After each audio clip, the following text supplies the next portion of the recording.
man? What's up, bro? Good to see you again. Long time. All right. Looking good. Camera or phone? Camera. Oh, okay. Well, camera, please. See, that takes a pro. Thank you. All right. All right, what's up, everybody? It's Greaseback Cage Side. Really, well, the cage is in there, but you get the feeling. We're here at UFC 213 and Fight Week. It's Ultimate Media Day. And the ultimate guy who's always ready for Ultimate Media Day, no matter what. He's got the shirt, he's got the chain, the glasses, the hair. Always Showtime. Anthony Pettis, what's happening, man? Good to see you again. You too. How you doing? Good, man. I'm chilling. Just enjoying life right now. All right, well, here you are after 2 fights down at featherweight. You're back up at lightweight, a little bit easier for you to make this weight. Kind of reassessing yourself and your career as you were going to drop down to featherweight. It worked out for you in the first fight. The last one you had major health issues with the weight cut toward the end. Talk about this whole journey for you, man, from being a champ to changing weight classes and now coming back where you belong. Yeah, I mean, it's all a journey. I mean, from going to being the kid on the WC first fight to the champ to the Wheaties box to the cage kick, it's all a journey. And you just gotta stick and move. I mean, as a fighter, you just learn to adapt. You don't want to lose. Obviously, I don't want to lose, but I'm fighting the best in the world. I'm not fighting, like, my last 5 fights aren't scrubs. I'm fighting champions or soon next to be champions or former champions. So, I think people forget that. They forget who I'm fighting. They expect me to come out and jump off cages every time and kick people in the face and get my hand raised. I would love to do that, but it obviously didn't happen that way. And I'm just sticking and moving. I think, I just got to adapt, get better, and grow as a fighter. So Anthony Showtime Pettis here at UFC 213 against Jim Miller.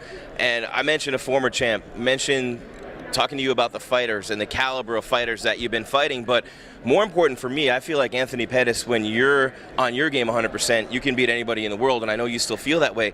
But it's been a quiet camp for you this time. Yes. The weight hasn't been an issue. It's just been on point the whole time. And no outside distractions like your car's blowing up in your driveway this time around. Yeah. Crazy. I mean, that Holloway fight was something I definitely wasn't prepared for. I mean, that event wasn't something I was prepared for. It was like a crazy thing to have your cars blown up 4 weeks before you're about to fight.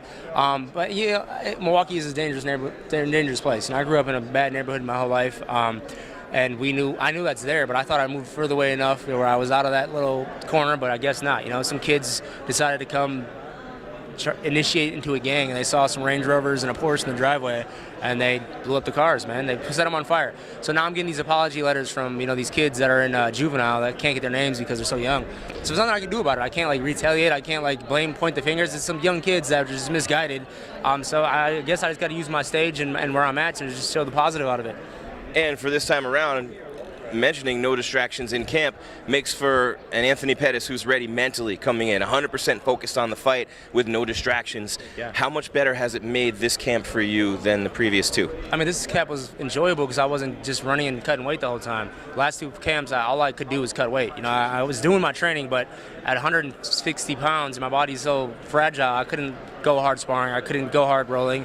I'm back to feeling strong, man. I was training with a 170, 185er for the whole camp, and I felt amazing, so I feel very confident going to this fight. How do you get back to being the Anthony Pettis of old if you still aren't or weren't in your previous fights, and get back to, I know, where you want to take it, and that is getting that belt back around your waist? Yeah, the goal is not to be the old Anthony Pettis. It's a new, refined Anthony Pettis. I've learned so much. I've gotten so much better in all of my martial arts. I'm stronger this time around. I just got to go out there and make the fans go crazy. That's what they want. They want somebody who's going to knock out guys, submit guys, and finish fights. And I got a guy over there it's hard to finish. So my work's cut out for me for Saturday.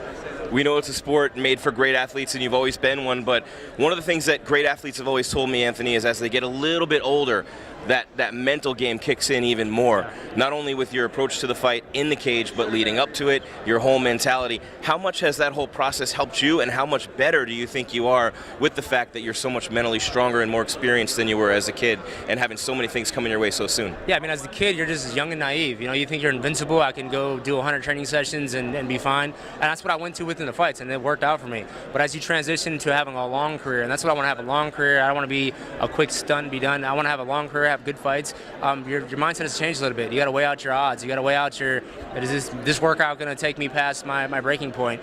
Do I need this workout? So I kind of just balanced it out right. The workouts I felt I needed to push 100% on, I pushed through. I got my body in prime shape scientifically. I saw the heart rate. I saw everything I needed to do, opposed to just doing 100 workouts a day.